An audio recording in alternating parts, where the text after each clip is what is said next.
Oh, we're live? We're live? Oh, okay, cool. Hi. Surprise! Okay, All right. surprise. Good day, Um, everyone. let me. I Glad say to we're be live, but glad like to I'm be actually back. not ready Ah, myself. okay. So have we gone live on Facebook? Oh, okay, we're We live are on. live on Facebook. We are technically live on the pages and Okay, on that's YouTube cool. and everything. Cool. So I'm just pulling up the chat there so we can, Awesome, be aware awesome. of anyone who talks. Yeah. Okay. Yeah. Wait. Let me. Shh. I say we're live, but like I'm actually not ready. Okay. Wait. Let me share. Let me share this. Okay. Okay. Oh, where is the page? I just wanna share. Wait. Why am I? It's okay. Yes. Let's go. Let's go back to this discussion. Yeah. All Yeah. right. It's not So, wasted. That's not wasted. Yes. not sure Hi. why Good day, Spotify. everyone. So I guess before you even dig into it, seems like we have some. Oh, the Spotify link. I think I put it's not working. Which Well, which okay. We'll link to it properly. Reggie, if you can do it now, or Not sure why Spotify not working. Oh, really? Spotify's not working. Uh. so. Anyway, we'll get that fixed for you for sure. Uh. Hey, Daniel, glad you are able to join us. Hi. And so, for those who are not familiar with this program, if you actually, I think there's a link in the comments. If you were to actually click on it, you'll look like Daniel if you leave a comment, as opposed to whoever this person is, because we don't know who that is at this point. Anyway, Anyway, yeah. yeah. So, welcome, guys, to day 5 of our restrictive movement order Yeah, series, man. I guess, since none of us have anything Oh, better to do. it's became a series. I know, Okay, right? that's Like, cool. That's since we have cool. nothing better to do, we figured we go live every single day, Yeah. share different types of our information, and have a conversation around personal finance overall, right? And today our topic is going to be around what we believe you need to have in order before you actually start investing. Reggie, would you like to kind of talk about like the importance of why someone should think about that first before they even start thinking about investing? Cool. I think there's a little too much hype about investing. You know, it's like how investing is the thing to go, right? Like you gotta do that, and it's a must. You know, but the reality is, if you have not sorted out your basic finances, you get very emotional when you're in the market, right? You're unable to manage it properly, and it affects your life. The impact it's pretty huge. So when I look at it, it's just there are other fundamentals that we need to sort out first before we go into investing. Doesn't mean that we shouldn't invest, right? So I think there is my stand. Yes. Yeah, and going to create a little open loop here, but there are some things you can actually be doing that you will probably end up getting better returns than investing if you're one of these types of people. But we will get to that in I think number 2 or number 3. So, what do you think? I guess on this topic, then, what do you think the first thing someone should really have or in place before they really start looking at investing? You need money, right? Of course. So I think Yeah. the very first thing you need to do is to have a stable income, right? Mm-hmm. And this is something that we don't really many people don't really talk about. You know, there's a lot of the general idea in the market is working a job is shit. Start your own business. You gotta invest and all this kind of stuff. Yeah. What I tell people is, if you hate your job, you change your job. You don't do business, right? If you hate your job, you do business. You end up hating yourself. You know, there's a lot of things going on, and you, if you don't have that kind of stable income, you will never accumulate that basic wealth to then be able to dabble in the market, right? So I think that's probably one of the first thing that you need to start with. It sounds stupid, but it's just kind of what it is, and it makes it a lot easier because if you think about it, uh, you get a job in a month in a year's time, you make about 40,000, 50,000, if you're a uni grad, right? So that is where you start, right? And now you have the capital, and then you can do all the other things, right? So get a job first. So when you say a job, Mm. is someone working at, like, let's say a McDonald's? Well, like, is that considered the type of job you're looking at, or is there a certain type of income you think they should have before they're like, okay, yeah, you have what you need here to do the next, take the next step? I think you got to look at income with relevance to expenses, right? So you want to be able to have income surplus month on month, right? So like it or not, if you are working a more minimal job, in terms of pay, doesn't mean what you do it's not worth. It just means the market doesn't value you in a certain price point, so you're paid lower. It's just a lot tougher to have that kind of income surplus. Right, so that is the base. It's very important. You need to have income surplus so you compound over time, and then you have the capital to then invest. But on top of that, I think stability in the job is very important also, right? If you don't have a stable income, I mean, if you're working hour-to-hour shifts, then just look at the US, right? What is happening in the US at this point in time? There are a lot of people in the service sector, and many of them are paid hourly workers. They don't have benefits, and it's not unique to the US. The reality is gig economy is becoming more and more of a thing, right? So yeah, a lot of freelancers, a lot of artists, a lot of Grab drivers, and everyone. We don't have a stable income in that sense. So if you don't have a stable income, and your income doesn't exceed your expenses, then it's very tough for you to even accumulate the first basis of funds to then even invest in the market. Yeah, I think that's where I look at it. So stable, and make sure your income is more than your expenses. Yeah. Okay, yeah, and I guess adding on to that,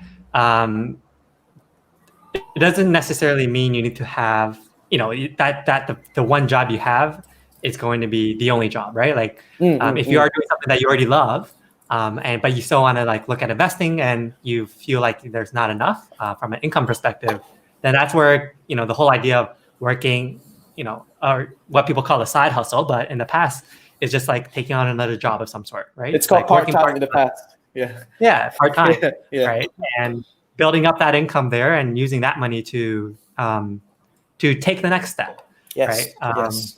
Yeah, so I think that's important to also know. It's like, you don't need to have that one big paying job, like high paying job or anything. Yeah. Look at taking on some sort of part-time job. And as Reggie also mentioned, like, hopefully this job is something that you actually enjoy, right? Because long term, like, this is the only way you're going to be successful, or not only way, but like, your job's going to be your main source of capital, right? And in order Yes. for you to continue to invest money into the market, you need to have that source of steady source of capital, right? So if you're doing something that you already don't enjoy just for that source of capital, you're not going to be put in a very good spot to really, I guess, take advantage of it, like, of the different opportunities that might come along. Yeah, and I want to add on the job part, but let me pick up my pens. Okay. So yeah, I want to add on the job part. I think these days there's a lot of people talk about you must love your job, you must love what you do, and I think there's too much expectations priced into jobs these days, right? It's like they gotta pay you a good number, you gotta have growth, you gotta learn, you gotta be able to progress, and then you gotta be able to enjoy it and have a good weekend and all the benefits. So there's a lot of expectations priced into jobs these days. I think that is something that we can reevaluate. You don't need social elements priced into job. If just so happened that your job is something that you've been doing for a really long time and it's not exciting, it's not interesting anymore, but because of the company's progress, because of the industry's progress, you may be stuck in terms of growth, then you can explore other things, right? Like you can go and do a side hustle and grow from there, meet your growth needs there. Or, if it gets boring, you need your social needs, then you meet your social needs elsewhere. Go and pick up social dancing, or pick up a new hobby, or do whatever, right? Don't need to price everything into the job. It's like the job these days, it's like it has to do everything, which when I look at it, it doesn't need to do all that. We just need to be clear why we're doing this job, what kind of benefits are we getting from this job. Yeah, that's kind of where I am. Yeah. So I know you mentioned that it depends, in terms of like how much do you need from a job to be able to take that next step. And you said it really depends on lifestyle. Do you have a typical rule of thumb for someone? What do you mean, like rule of thumb? You want to elaborate a little bit? Yeah. So the way I look at it is like, if you're making like under 4,000 right now, you really should be focused on increasing that income, right? Because even though you're Mm, able to save, let's say, even though your expenses is like 1,000 or 3,000 a month, like that 1,000 is not like, it's great that you're able to save that much, but mm, to have that effect like work for you effectively, you actually need a bigger sum of capital, right? So typically, I tell fair. people, you need to look at like at least having 5,000, 6,000, and have your Mm, expenses be only at 50% of that income, so that you can actually invest the rest of that. What are your thoughts fair. on that? So I think that is like the ideal, right? You want to raise your income so that you got a bigger surplus. But a lot of times it is much easier said than done, right? The reality of the job market is there is a demand supply. Some people are just in industries that are restricted; they are not able to pay, right? So I think like in one of my podcasts, I think it was episode 2. I talk about this, like how I have a friend who was an administrative staff in a food and beverage company, and she jumped into another sector. She joined a legal sector doing the same thing or similar thing, which is administrative work, and she got a 30% pay hike, right? And another of my friend did the same thing. She was working in Singapore and she shifted to Hong Kong and she got a 30% pay hike, right? So a lot of times, the market, we cannot discount the fact that there is a market involved, right? Some industries can afford to pay more because they have bigger margins. Some skill sets are needed at this point in time. That's why you can pay more. It's like how coders are paid a lot these days, right? But in due time, it should taper down, much like every other sector before it, right? Demand, supply. So if you just so happen to be in an industry that is on the rise and you're riding it, your pay is just going up and up, your company is growing, growing, growing, that's good for you. If you can find a company like that, join it, good for you. If you are not able to find it, then there is some reality we got to work with, right? So maybe pick up a side hustle, like what Sia said. Or when I look at it, I think lowering expenses is a lot easier individually, right? It is within your control managing your lifestyle choices. I think that is a lot easier. Yeah, and I did talk a little bit in the podcast, and I think there are a lot of people that talk about these also, like the minimalist lifestyle, right? So I'm not a minimalist per se, but I do subscribe to the idea of looking at things from a wider viewpoint, right? Like if let's say, like I love to hang out with my friends, so I have a social need, right? I need to meet that kind of need, but I don't need to go to a bar to socialize. I can always ask them to come to my place to have tea, right? Or they could always come to my place, bring some beer. It would be dirt cheap, very fun, and we don't need to care about other people, right? So I think we got to realize what's that need, that we are trying to fulfill, and that there are many mediums to fulfill that need, right? You want to socialize, you don't need to spend a bomb at a bar. You can always go to a friend's place, do a barbecue, catch a movie at your friend's place, whatever, right? So I think that is something that we need to address and see that expenses are a lot more within our control. Of course, if you're already at the very, very bottom line of that expenses, right, then yeah, we do need to have a more serious discussion depending on what it is. Yeah. Okay, I think we kind of like tiptoed our way into like topic number 2 here, right? Or Uh-huh. step number 2, which is limit your expenses, Mm. right? So I guess from that perspective, like what are you currently doing to limit your own expenses? So you talked about, trying to stay at home more often, have friends over instead of going out. Are there any other major expenses that you found ways to like limit? I shifted to Subang, so that's already. So I Okay, used to. so Yeah. for those who don't know, I guess give a quick primer as to what that meant.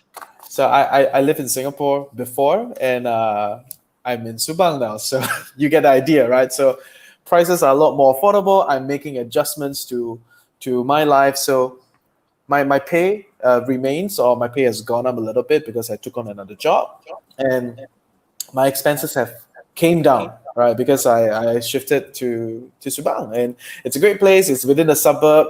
The, everything here is very affordable relative to where I came from, right? So when I tell people in KL that I think Subang is very affordable, they give me that big question mark. Are you sure it's affordable? And I was like, of course, because from where I come from, that is where it is, right? But if you're local, I'm not very sure how do we like adjust expenses other than maybe like meal prep, do more cooking. That's what I do. At least these are the things I do. I do more cooking, get my friends over to hang out. We just make use of public spaces. I think that is one thing that Singapore has really well, which is a lot of good public spaces. Here in KL, it's a little bit tougher to find, but there are still a few good spots, parks, and yeah, just kind of use public spaces. I think those places are great in general. Yeah, that's kind of where I am. I don't really have a lot of advice for locals yet, but in due time, yes. Yeah. So one thing I've found super beneficial for me is just kind of understanding like my own lifestyle. So I've been here for 2.5 years, and then every time I talk to a local, they're like, "Oh, do you drive?" I'm like, "No, I don't drive," and like sometimes they're like caught off guard, right? I don't know what it is about Malaysians who like and cars and driving and all that. But for me, like I don't want to get stuck in this traffic. I deliberately chose a place next to an LRT station so that I don't ever need to like worry about transportation, right? And when I do need it, I just use Grab. And I have a good friend of mine. And he's a local. He subscribed to the idea of like buying a car as soon as he graduated because he justified it of like, oh, I needed to go like to KLCC to work and all that. And 3 years later or 4 years later now, he's like, that was probably the worst financial decision ever. Like that car just is such a huge drain on my income, right? And like he wants to travel a lot more. He wants to use that money to invest, but a good chunk of his money goes to servicing the car every single time. Yeah. Right.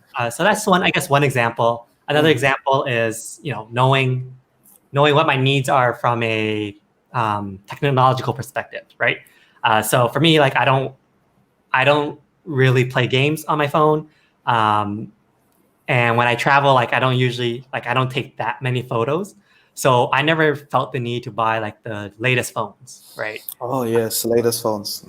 And I know people who love their phones, or love the latest technology or whatever device, but because of that, like 3-4 months of their income goes towards buying that one phone, right? Whereas for me, it's like, no, I rather use that to travel, right? Because that one iPhone, I can literally go on like a 1-2 week vacation somewhere, right? And actually, no, that one iPhone, I could probably go to like New Zealand for like a good 3 weeks, right? Flight included and everything. I think if you for that one iPhone, you could like buy 5 Apple shares or something, and the Apple will pay you back in due time. There you go. Instant win. I fully agree. Yeah, and so it's just, I guess, understanding that piece of it, and for me, I guess the overarching theme there is what exactly is important to you for your lifestyle, right? What exactly is it that you want to do in your life? Do you want that freedom and flexibility? Do you want to travel more? Are you looking for to buy that first house or to get married or to have kids? Or are you looking to stay up to date, or is staying up to date with like the latest technology like really important to you, right? Because if that is, then by all means go for it, right? But know that there's a trade-off there, right? Yeah, fair. I want to add on a little bit about the car, right? So I don't drive and I don't have a car and I don't know how to drive. I think that is one thing that you need to know, right? So coming from Singapore, okay, I wouldn't say most people, but many people don't drive, right? It's most expensive city in the world to own a car, and public transport is amazing, right? So, but when I look at the car, I think a lot of my friends, they have this idea that, once you have it, you use it more, right? So it's a kind of resource kind of mindset. If you don't have it, you probably don't use it, or you won't even think about it, and not as much. But the moment you buy it, you have this fascination of using it more, and you want to like reap more value out of it, but in actuality, you actually end up spending more, splurging more, and doing all these excess. So over here in KL, I live on the train also. So exactly the same thing. When my friends in KL, they ask me, "Hey, then how do you go around?" And I was like, "I just take a train lah." Then everyone give me the, "Huh? you take the train? I'm like, yeah, have you taken the LRT recently? It's pretty good, man. Then I actually got some of them to take the LRT, and they were like, hey, actually, it's pretty good now. So I think a lot of them have been stuck in the like 10 over years schooling days kind of time. They have not moved on from there. So if you actually go and give it a shot, take a look at the trains, I think they're pretty good. And a lot of the condominiums around the train stations are also pretty good. So yeah, you can save on that. And what's the worst? You take a Grab to an LRT stop, and you take the train, and then from the train station you just take a Grab to wherever you want to go. It's still a lot more affordable, right? Most of the time your lifestyle will revolve around work, home, work, home. That's just kind of the reality for most people. So you don't actually need a vehicle to do the work home part, right? You can just take the train. I think it's fair, right? We can work around it, of course. Case by case, but yeah, I think that's kind of where it is. Perfect. So yeah, for anyone who's out there, have we missed anything like a major expense that you've also noticed that people have that they should be aware of? Let us know. Oh yeah, I want to add something. So I think a lot of times people talk about expenses. It's always about cutting expenses, right? Yeah. But I want to encourage people to spend wisely, spend smartly, and it's not all about not spending, right? A lot of times you realize that spending smart, spending wise, actually has more benefit than not spending money, right? So just look at how companies, they invest in a certain thing, they invest in a certain vertical, new business, they acquire something. So it's the same thing for all of us. When we look at ourselves, it's like, what will benefit us, right? So if we love to read books, then why not buy a little bit more books, right? Go visit Book Access. They have tons of good books at a very affordable price. They're essentially a Daiso of books, right? Discount outlet, whatever that doesn't sell at Kinokuniya, whatever that doesn't sell in Popular, they get sold bulk to Book Access, and then they sell it to us at a very cheap price, right? Yeah. So if you feel that you love to read and you love to learn, then buy some books, invest more in books, right? Spend more time doing it, because you're actually getting more benefit out of reading and spending that kind of stuff, right? And if you love to socialize, you want to hang out with friends, do it by all means, right? Spend a bit more socializing, meet more people, go for networking events, and expand your network, expand your worldview, and talk to more people and learn from that. So what I do is I will factor a splurging budget. I think I did talk about it a few days ago. I think that is something that we need to do to kind of feed our own fallacies, feed our own desires, and all these things that we love for and we crave for, and just have a budget for it. So it makes saving and cutting expenses in other verticals much easier, right? Don't deprive ourselves to a level where it's like, then yeah, I think that's not cool. Yeah. Yeah. So we can talk about splurging later on, but let's go to number 3, right? Yeah. And to me, I believe, let me know what you think. So I believe step 3 is to pay off your credit cards. So especially if those who have credit cards, I think the big misconception is as long as you pay your minimum balance, you're okay, right? Which is not true at all. Credit cards will charge you full interest, like the 20-something% usually, on any sort of balance you have, regardless of whether you pay your minimum balance or not. Right? Yes. Minimum balance only just means that they will continue to allow you to use the credit card, right? Yes.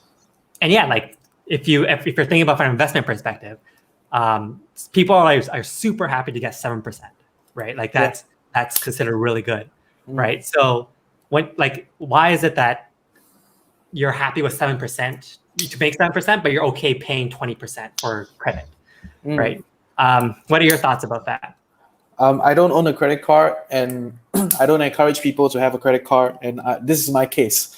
Right, so I totally agree with you when you talk about like paying minimal, that's going to kill you. So before I started doing the podcast, I actually went around to interview some of my friends, and I asked them, hey, is there some financial challenge that you face? And maybe like 6 in 10, everyone has this credit card thing that they don't talk about, right? So it's a silent debt killer. It's always there. Every month people pay and pay and pay, but they don't talk about it. They don't tell other people, that they're going through this. And yeah, it's a silent killer, right? Financially, right? So I don't own a credit card, and this is my case for you. So I believe that if you think about the business of credit cards, right? It's essentially they are in the business of getting you to spend, in the business of getting you to buy more and purchase more, right? So there is a reason why when you go in the shopping malls and you go around, the credit card people are always giving you free luggage. They're always getting you free this, free that, and trying to get you to sign that card into your wallet, right? So it's the same. It's like time before apps exist, right? These days, people find ways to get you to download the apps, right?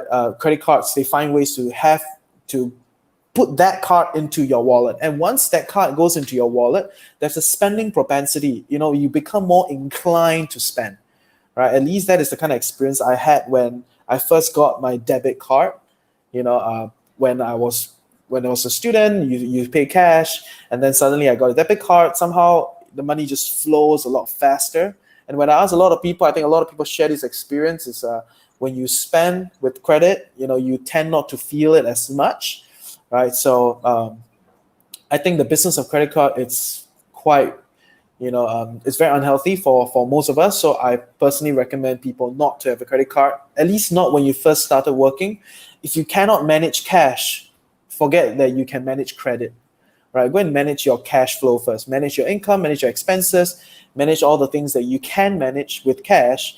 Once you're good with that, then we can explore credit, right? And the reality is some people say, but you want to have a good credit score, right? But a lot of people forget that one of the best credit score is how much cash you have, right? If you have 50,000 sitting in the bank, they will not question you about your credit score as much. There is a cash collateral within the bank, right? So Actually, I don't know if that's maybe that's true here in Southeast Asia, but I know in the States it's a bit different. Yes, yeah. They want to know that you are able to pay, and that's why some people will recommend you to use credit card and then be able to pay it off. Right. So what I'm saying is not that you shouldn't get a credit card at all. I'm saying you shouldn't get a credit card from the start, right? When you're just starting to manage your money and manage your expenses, you don't want to meddle with credit. You just meddle with cash first. When you're in a more comfortable position, then you can consider, credit, right? And but from my experiences here, I think it's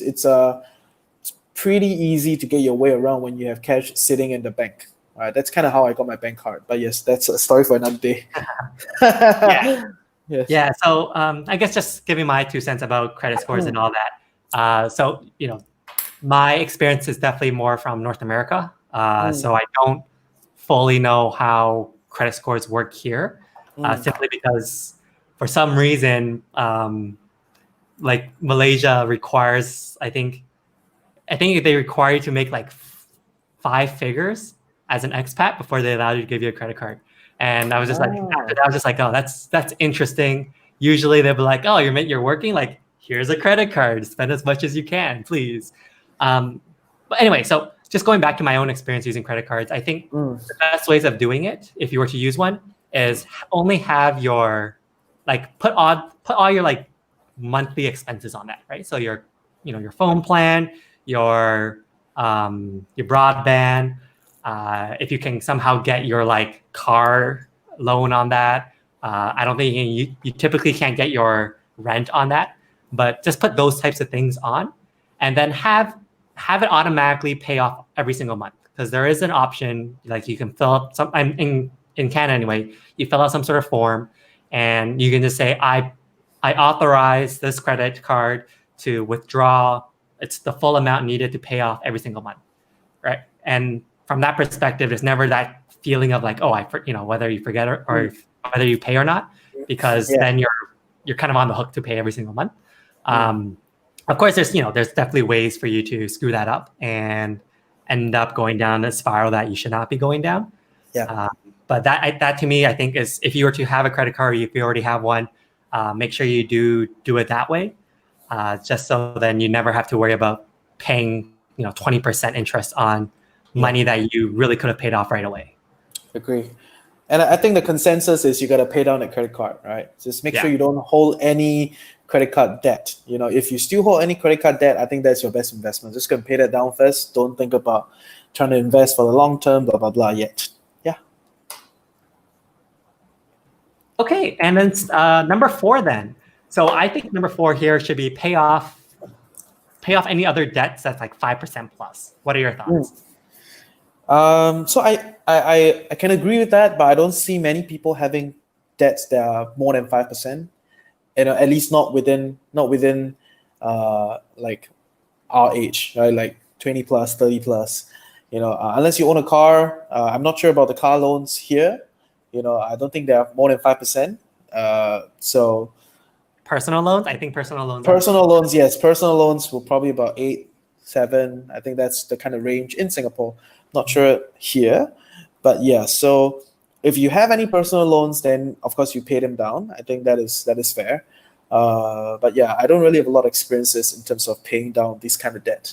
All right, so I've been debt free for like forever. So that's Nice. kind of help. That kind of helps, right? So I realized I didn't realize that it was so important because this didn't occur to me that I need to pay down debt because I didn't really have any debt. I don't own a car. I don't own a house. I didn't finish university. In fact, I probably owe the university some money or whatever. So I got no student debt, no car debt, no house debt, and it makes my life so easy when I want to shift. I'm very nimble. I could lose my job and not be worried about it. For a few years, it's fine. But of course, I want to have the stable income because that's the first thing, right, we talk about. Yeah. Right? So I think that is the value in having a debt-free life. And I have some friends that have experienced that also. Right? So you don't need to be stuck in a cycle. You don't need to be worried. Like if you lose your job, you cannot pay these, pay that. So yeah, pay down all your debts, pay down the 5% debts. Of course, that I agree. Yeah, I cannot give you a lot of real life examples. I'm sorry. Yes. Yeah. So actually, going back to our last point here, we actually have someone who left a comment here saying, I asked Maybank about credit cards last Friday. The 5,000 minimum is old rule. Now the first thing is to have your visa valid for a minimum of 1 year plus other conditions. I'm not sure what exactly that means. I think it's just saying that if you have your visa around, if you have a valid visa for more than a year and with I think good credit score, blah blah blah. You have a bank card with them, and then you can get a kind of credit card thing. Yeah. Okay. Yeah, I think I took Visa as like a Visa credit card. No, Visa. that's good business though. But yes, it's good business. But yeah. Yeah. Anyway, so just going back to paying off the other debt. So the reason why I say like 5% plus is when you have debt, you're guaranteed to have to pay for it, right? So you're guaranteed losing that amount every single month, every single year, right? Whereas when it comes to like investing and all that, it's a potential of having it. It's the average, like when people talk about like the average stock market return, it does not mean it happens every single year, right? So when you have some sort of like, I know I'm guaranteed to have to pay this versus I might make this, typically you're looking like you're better off just taking the, guaranteed, right? And in this case of, taking the guaranteed means paying off those, that 5% plus debt, because that instantly means you are making 5% more, or you have 5% more each year to actually invest or do other things with it. Right. And I think that's all I really want to add about that, about the 5%.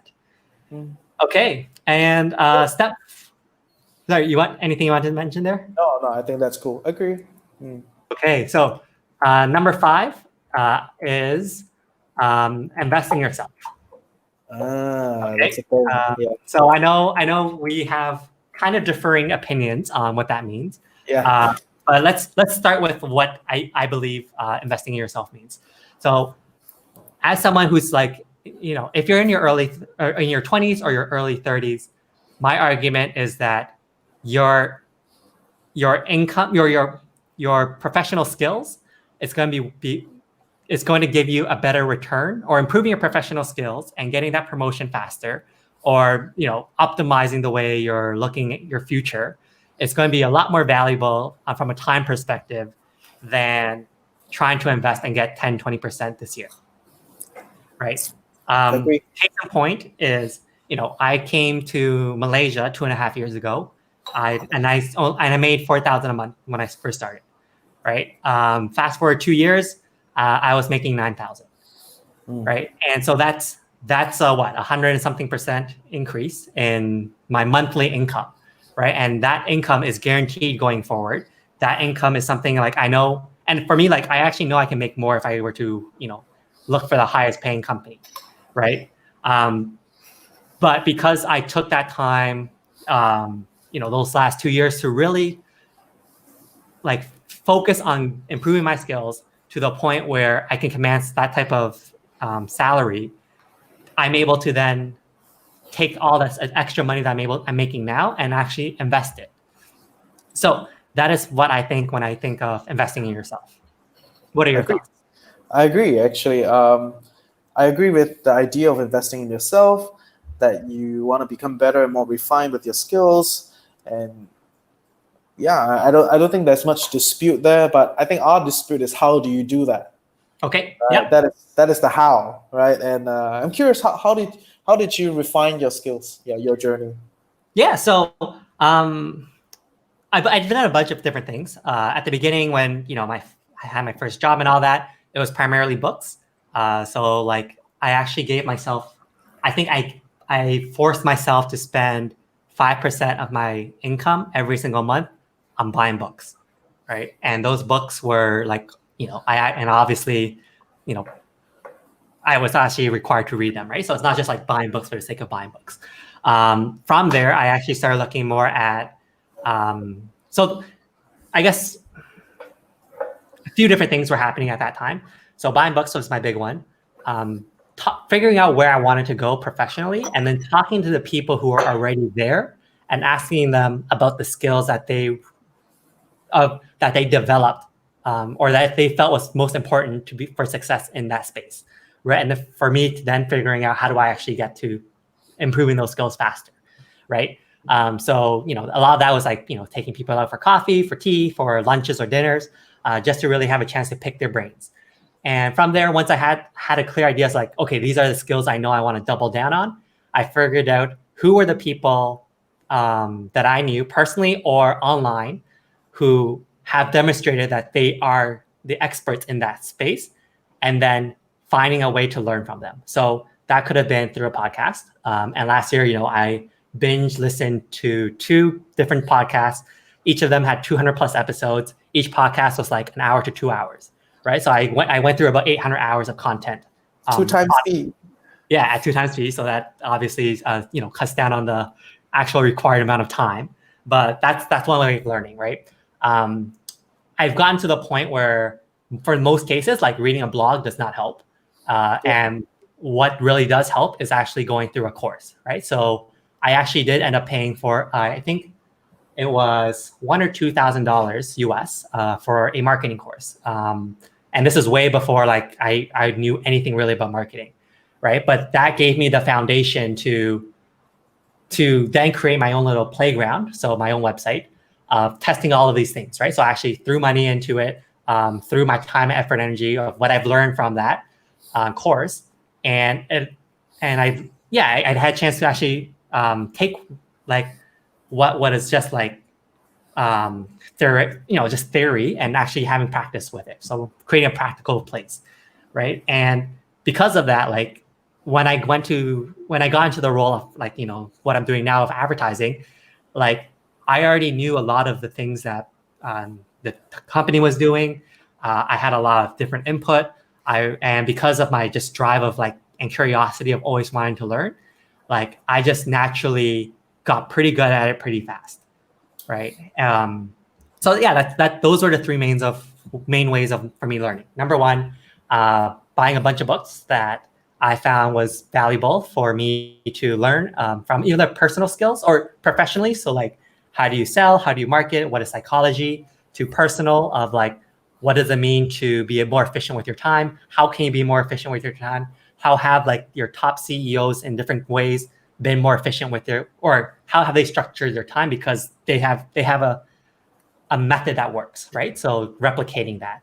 So that's step 1. Step 2, figuring out what exactly it is from a professional perspective of where I want to be, and then figuring out who's already in that space, talking to them. So buying them, tea, breakfast, lunch, dinner, whatever it is, to get in front of them for an hour to pick their brains and learn what skills that they felt was most important in getting them to where they are today. And then number 3 after that is developing that skill, right? And for me, developing that skill meant listening to podcasts, and it meant buying courses or learning from people who are already doing it professionally and have the track record of doing it, right? So they've actually built a brand around themselves of being the expert and not just someone who's just like a one-off, like selling you an idea of like, building a $1 million empire through recruiting friends or something, right? Mm-hmm. And yeah, that was my game. That's kind of my game plan for everything I do when it comes to like learning new skills. Cool.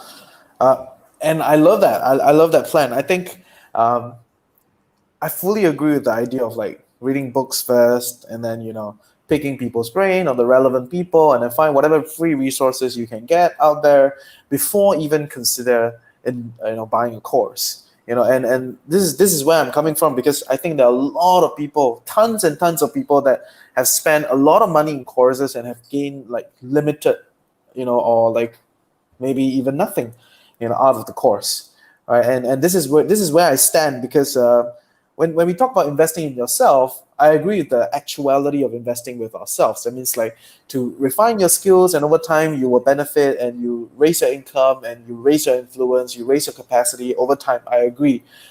The biggest qualm I have is how investing in yourself has become like a quote unquote selling strategy from all these kind of internet gurus, right? And that is something that I think it's very predatory and I'm very uncomfortable with people telling me, you got to invest in yourself, buy my course.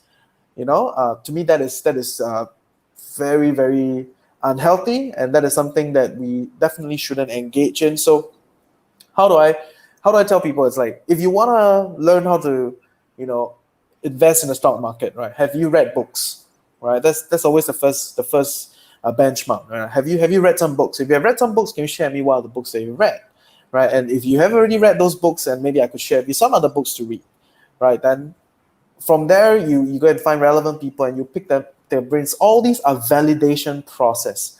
So once you validate that you actually want to double down on this, then in actuality, you will find it easier to search for the guru, someone that actually understands the thing, right? Not get oversold by this whole hype and emotion, because there is a emotional structure as to how they sell you a lot of these kind of big ticket prices and big ticket courses, that actually is like very big question mark after you're there, right? So I personally have not went for all these courses because I was too broke during that period of time to go for any courses. But I have a lot of friends who went for these courses and they tell me it's like, I cannot, jialat, it's very bad. Right. So, okay, but there are also people that benefit from the course. Let's not be wrong. But I call these people unicorns. That means whether or not there's a course, they could have done it, right? They could have went to read some books. They could have gone and pick some brains, and they would have been able to do it anyway, right? So they are the anomalies. We don't look at anomalies to judge the success of something. We want to look at trends. We want to look at the mass amount of people. So if you go into any programs, without any kind of base understanding of whatever you're trying to do, if let's say you're trying to learn how to invest in property, then go and read some property books, right? Then look about some property. You want to learn digital marketing, you want to learn everything, go and read some books, listen to whatever free content out there to validate yourself, to be certain that actually you want to do it, right? Before you go and buy a course and spend that kind of money to further invest in yourself. Because there is a difference between I want to make that kind of money and I actually want to do the work. Right, so many people just want to make that kind of money, but they don't want to do the work, right? So go and validate that do you actually want to do that work, and if you really want to do it, then by then you will find it very easy to find the right people, the people that actually know what they're doing. Yeah, that's kind of I think what you were saying there of do you actually want to do the work? I think that's probably the most important part of this whole thing, right? Like. Anyway, so I forgot what my train of thought there was, but going back to the whole buying a course, I do think courses have a place. I think the way I look at courses is, in general now, like I would much rather buy a course from someone that has been vetted by someone I trust, then I would rather spend the time, effort, energy trying to figure out what I don't know. Fair. Right? Because with the course, it's, and to be fair, okay, let's make this very clear. When you are going through a course, everything that you're going to teach you is free somewhere online, right? It could be on blog, it could be on YouTube. It's there, right? The issue is you don't know what it is that you don't know, and you don't know in what order you should be learning these things, right? Or give yourself some sort of like mental structure of how to think about whatever it is you're thinking of, trying to think about, right? And so that's why I think like courses are actually like they play a very, very valuable role in the sense of like saving you time, energy, effort. The issue, but I do agree that the biggest issue is, are you buying from, or is this person who's like selling you that course or where you're buying it from, are they actually reputable? Do they actually know what they're doing? Do they actually have a track record? And do they actually have your best interest at heart? Or are they just trying to make a quick buck out of you? Yeah, agree. So that's kind of, so that's where I guess I draw my line. And personally, like that's one of the things I'm also looking at is like, because I do run a platform here, like I do want to find the courses that I do believe really help people, and then make sure that, direct people to those courses, to the, the people I've already vetted in a certain, or, that has been vetted in a certain way, so that it's less likely that someone will get cheated somewhere else. Yeah, right? I can agree with that. I can agree with that. And I think when we bring in another dimension of resources, I think that is very important also. Yeah. You will reach a level where you have all these resources and you value your time a lot more, right? Yeah. And you don't want to go through all this sussing around, trying to figure it out and reading the books, and it takes a lot of time, all these different elements. I get that, right? But I think for a lot of people, they're just starting out and just trying to figure things out. Resources are pretty limited, right? So we wanna bootstrap a little bit, right? So find the good books and always buy old books, right? Books that have been around for a long time, 10, 20, 30 years. I think that those are better books than the new ones. Not that the new ones are invalid, just that the old ones have stood the test of time, right? Yeah. So I think that is where I stand.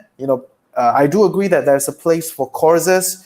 I also agree that there are a lot of rubbish courses, and we need to direct people to the more validated ones, those that are good, and you get more value out of what you pay. I think those are cool, but we also got to bring another dimension of resources, right? So 5 years ago, I would bootstrap everything, but today, it's a different story. I will try to because I already have basic understanding of a lot of things. When I want to pivot to another industry, there are also some things that I look out for. You're not like a empty, you don't know everything, right? So when you're by the time you're there, then you have more resources to play with, then maybe then it will be a slightly different approach, right? Which so I think that's what I want to add. Yeah. Well, I guess since we're kind of talking about this right now, and ultimately, I guess after this, I don't think we don't have a step 6 at this point. Do you have anything else you want to add? I think you need to have some savings. That's for sure. Okay. Savings. Yes. Actually, let's talk about savings right after this. I'm just going to write that down here. So, when it comes to investing in yourself, let's actually talk about some of the places that we've learned from, right? Because I think people here, some people or lots of people here are interested in investing or interested in making more money or living a better life, right? So, what are some of the best ways or best channels, people, podcasts, whatever it is that you've learned from over the past years that you feel like, people should be more aware, like more people should be aware of this? Okay, you give me a moment. I'll take some books off my shelves. Perfect. And for those who are watching, let us know, like, what free resources or what are you trying to learn or would you be interested in learning so that we can suggest free resources that we are aware of that we might have personally learned from, now or in the past. So while we do that, I think we have a few books here. Yeah. So I think many people read a lot of books, and I've read some books. I'm not a super big reader, but I do read a good amount. And some of these books have framed my basic understanding of finances and how I invest and how I manage my money, right? So I'm going to share with you some of them. And the first one is definitely this guy, right? The Intelligent Investor, Benjamin Graham. I don't need to sell his book. Everyone is selling his book. He's said to be. I don't think so. I think a lot of people don't know who that is. Okay. Please preface this. Okay, so Graham is Buffett's teacher. Essentially, that is what people assume him to be. Of course, he's actually a researcher, and he's done a lot of research in terms of how the financial markets move, in terms of the emotional structure of how people do things, and he's an economist, finance researcher kind of guy, right? So he actually championed the idea of value investing. That is kind of how everything started, and Buffett kind of rode on it. Okay, of course, there are a lot of things that Buffett does, but Graham is a lot more focused on value investing because that is his research paper essentially, right? So I think it was in the 1970s that I cannot remember when. No, way 1930s. Way earlier. I just saw, 1920, 1930s. That's when he started, doing his research, and I think every 10 years he publishes a new edition. So he died in 1970, so this is like the last edition, of what he wrote. Right. So I think you should read it. There are a lot of content inside. It's just the only issue I have with this book is that the English is super old. It's like the old English, so you may struggle in terms of trying to understand what he's saying. But I don't think it's that difficult because there are a lot of resources that actually break down what he says, right? So if you don't understand some things, take him as your step-by-step practice in value investing, and then go and do all your supplementary research on YouTube or Google search. It's not difficult to find in terms of the words, what he's saying. A little bit of here and there, you should be able to add on. So I think this is a good book when you talk about value investing. I'm not fully a value investor, but I do subscribe to some of the basics that he does. Okay, so this is a good book if you want to learn investing.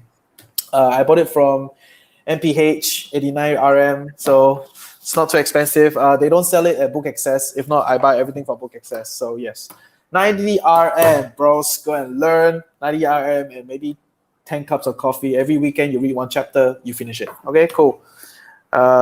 This is the next book that I read. I actually came across this because it was like sitting around Book Access. It's called A Pragmatic Capitalism. So it turns out to be a pretty good book. I actually bought it because it was cheap anyway. So it turns out to be a pretty good book. Pragmatic Capitalism by Cullen Roche.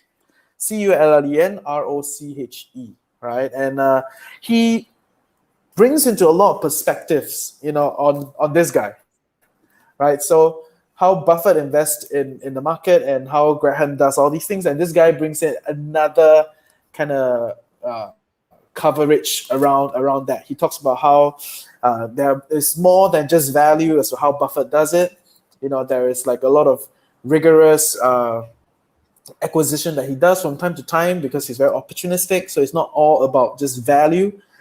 He has the kind of cash to do all those kind of stuff, and he sells insurance and make the kind of premium. So I think he puts into perspective a lot of other things that Buffett does, and he also puts into perspectives about how actually your personal income will probably be your best bet. It's rather than just looking at investing. So before I read his book, all I was thinking about was investing. How do I invest better? But after I read the book, I was like, actually, come to think of it, if I just hold a job, for 3 years, I could like maybe outstrip my investments, in a certain way, right? So I think he did put a decent perspectives into my head. So read about it. He talks a little bit about macro trends, also economics. So I think that is good. You can take a look. And this is also another book that is very cheap when I bought it, 19 RM. So yeah, I'm quite cheap in that sense. Yes. So it's a book called What Your Financial Advisor Isn't Telling You by Liz Davidson. Essentially, this is like a point form kind of guide, right? So all the different elements of finance in terms of like insurance, savings, all the different checklists, different accounts that you should have, some credit scores, but the basis is in the US, so you gotta revisit some of the things locally. But yeah, I think it does provide a good basis for different pointers. So at least when you meet your professional financial advisor, you have some basis to work with, right? You kind of know what they're saying. They will not be drained trying to explain to you everything, and you will not be lost at every moment. So I think it's good to read some of these books before you meet your professional planner. And okay, I do not subscribe to the do-it-yourself kind of mindset. I subscribe to the learn sufficient to find the person to do it for you kind of mindset. Right. So I do think that you should still seek professional help in terms of your financial planners, your associates, your investment managers, all these people. You need to look for them, but you got to learn enough so that you know who works and what works for you and what doesn't. Right. So I think that's kind of where I stand for books. Yeah, I agree with the whole DIY probably isn't for many people or most people, primarily because like you have your own skill set, right? And what you should be doing is you should be finding people that you can trust who have the similar values as what you're looking for and has the skill set that you need. Yes. To essentially join your team, right? Because life is a team, is a team sport pretty much in the sense of, if you need a medical advice, you go to a doctor. If you're looking for understanding your taxes, you want to go to a tax accountant. If you want to find ways to improve the way you're learning or the skills you're developing, go find someone who has that skill and learn from them, right? Talk to them, figure out how they've done it so that you don't have to reinvent that wheel every single time, right? Anyway, so on my end, I'm not going to talk about books today, but podcasts I remember that have played a big role in my life. So first of all, Invested. This is for value investing. Love the whole podcast. I've listened to it from beginning to end. I think it's at episode 250 something. So I have gone through it all. And I spent a good 3 months last year essentially blitzing through all of it. And then from there, taking a lot of the miscellaneous action steps that they kind of talk throughout their podcast and actually executing on that. So definitely would highly, highly suggested. For real estate, I would listen to Bigger Pockets. So this was 5-6 years ago when I first started learning real estate. And yeah, once again, I don't know how many episodes I've listened to, but they cover a lot of different people they interview a lot of different people who are real estate investors in different ways, from your typical buy and hold to people who buy something, fix it and flip it, to those who might buy the rights to it and then sell it to someone else. So really opened my eyes to what was possible, and more importantly, gave me the confidence of these are all the different things I should be aware of when I'm buying real estate. Hint, the most important thing you can do is to make sure you get the right tenant in, otherwise you're fucked. Yeah, so I think those are the two investment related podcasts that I've listened to that have, that I actually have learned from and actually practice a lot of what they've taught me. So the real estate thing, I have been able to actually buy and rent and eventually sell my property for a good profit. And it was really all thanks to these people, right? So just, listening to this podcast and then of course picking up a few books here and there, which gave me the foundations of what I needed to know to go through that first one. And it gave me the confidence of actually, if I want to continue down real estate, I know I have the ability to do so. And I know who I will want to bring on, either from an investment perspective or from a mentor perspective, or from I will pay you to teach me perspective, right? Yeah, that's cool. So I was those are two there. That's cool. Yeah, you want to know what podcast I listen to? Sure. Yeah. So I'll add on to some of the podcasts. So I don't actually listen to that kind of podcast. You learn everything from a podcast. I think reading a book is more structured, because when books are published, they have to go through a whole process of proofreading, and before they are published, there's a lot of validation, right? So there's a certain structure when there's written content in that sense. But when I listen to podcasts, a lot of times I want exposure. I want to be able to hear different views and understand different viewpoints. But to me, if I have no kind of basic thoughts already in my head, I would struggle trying to understand a podcast. Right. So some of the podcasts that I listen to, I think the first podcast that I listened to sounds super boring, but it's like BBC World Service. World Service? Yeah. Global News Podcast, right? That's a BBC Global News Podcast. And why do I listen to them? Because I think the UK news, it's a little more, it's a little less, much less sensationalized. So it's not like Fox, MSNBC, CNN, all this kind of stuff. There's a lot of hype and just too much. It's like they can take like 3 liners of content and make it into like a 10-minute show. It's like, what the, it's crazy. So every morning I listen to BBC, 10 minutes. I kind of understand what are the important things that are happening around the world, and that's where I do it. So it helps me in terms of global exposure. Next thing I listen to, of course, is Motley Fool Money, right? So the fools are like huge in the investing space, right? In terms of like retail investors and value investors. So Motley Fool Money just gives me a lot of thoughts because I don't always have a lot of people around me talking about investing. I'm the oddball around. So when I listen to like 3 or 4 of them chatting about different companies, it gives me some ideas of who I should go and look out for, what kind of interesting things to do, because it gets a little boring day to day. When I listen to them, I get new ideas, right? So then I will go and research on those companies and decide that if they fit my palette and what I want, all right?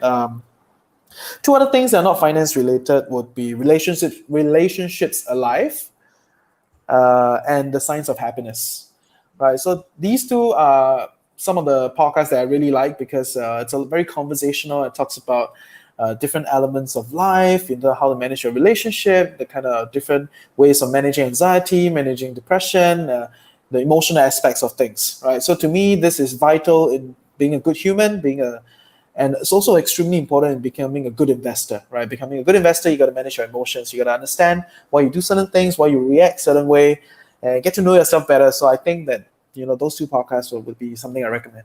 Yeah. Cool. Cool. Yeah, so we have it all written out there. So if anyone wants to, go through it again, they can easily do so. Hey, can I be shameless and talk about my podcast? Yeah, let's do it. Yes. That's it. Just go and listen to my podcast, follow me, and yeah, let's just have fun.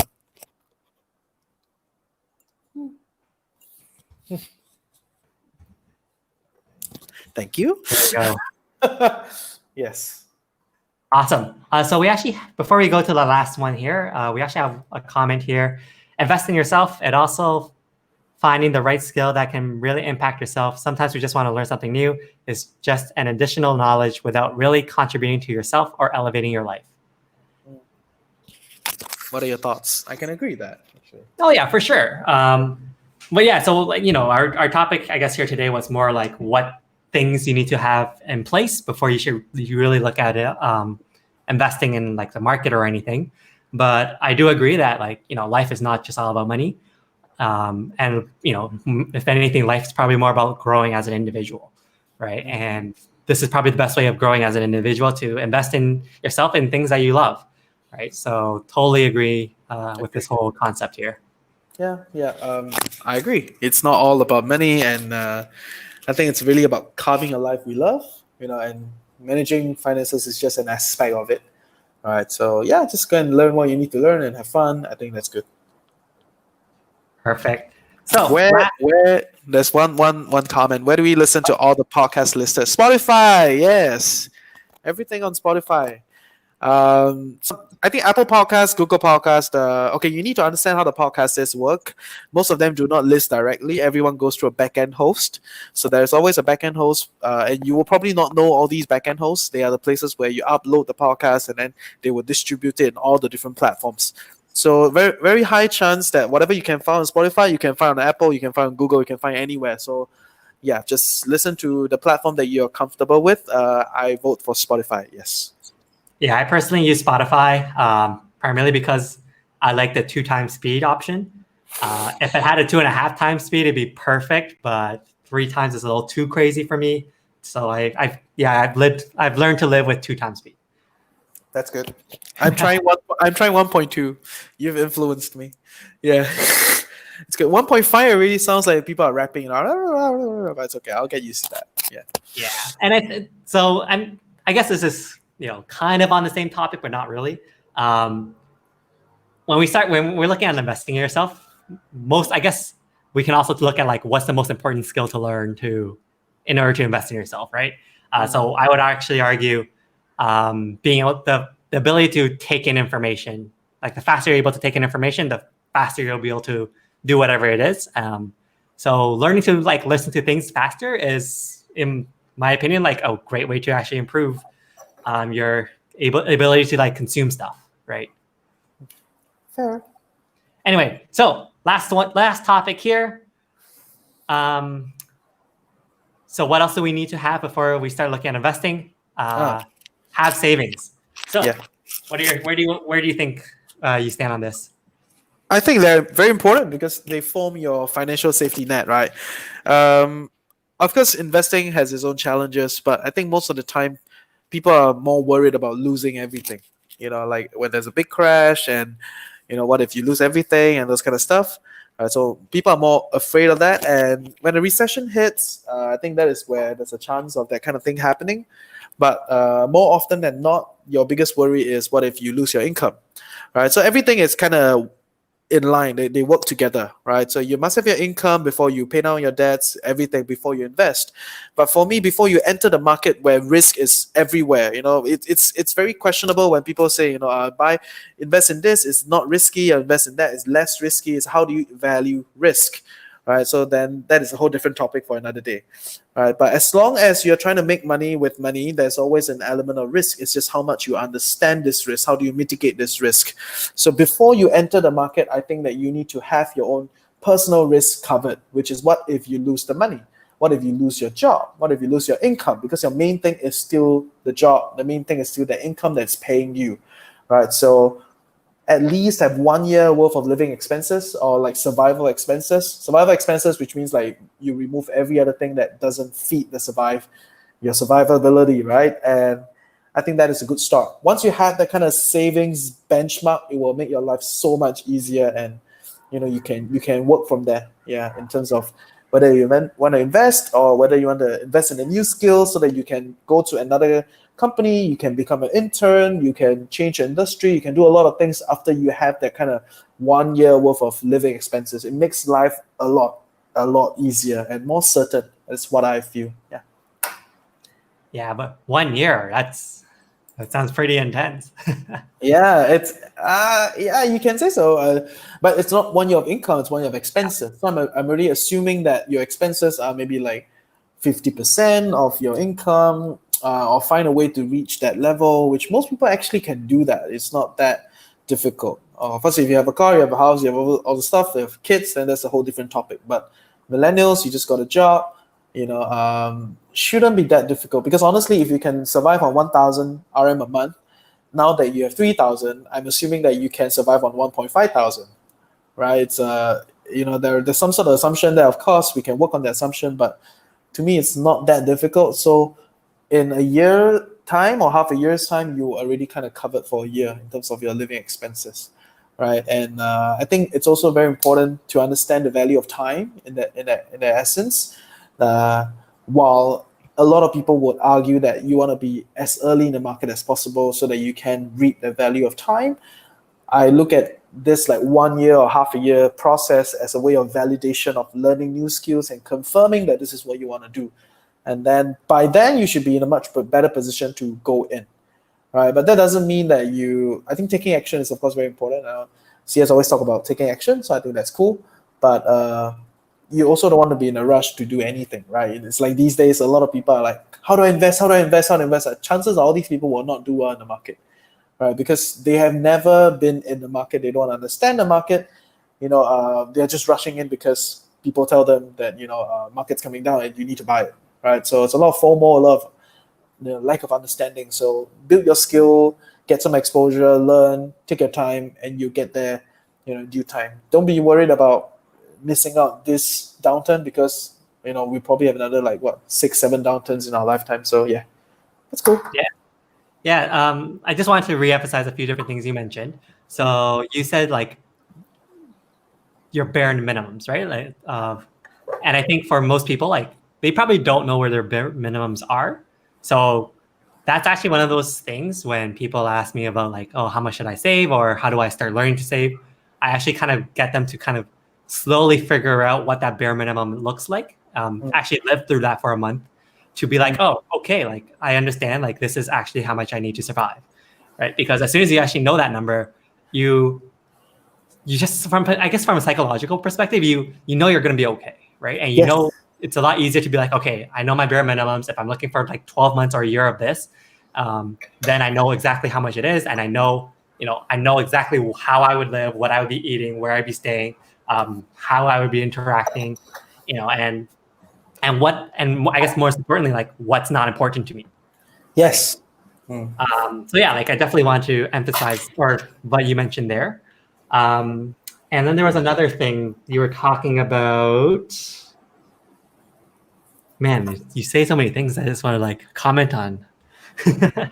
Okay, but while you think, let me add on to that part about Yeah. getting to know your finances. What is survival, right? So I think in one of my podcasts I talk about how to have a healthier relationship with money, and one of that element is called financial fasting, right? It's like like you give yourself a task, you give yourself like a weekend goal, take like 50 RM and go out and see how much you can do, how far you can stretch that, and then in this whole process you will have to make a lot of decisions, right? You have to make like, should I grab or should I, where should I alight? Where should I go? What should I eat? And you give yourself like a minimal, right? It's like 50 RM, and then you work from there, maybe 40, 30, 20 every weekend. You just kind of play around with this, see how far you can go.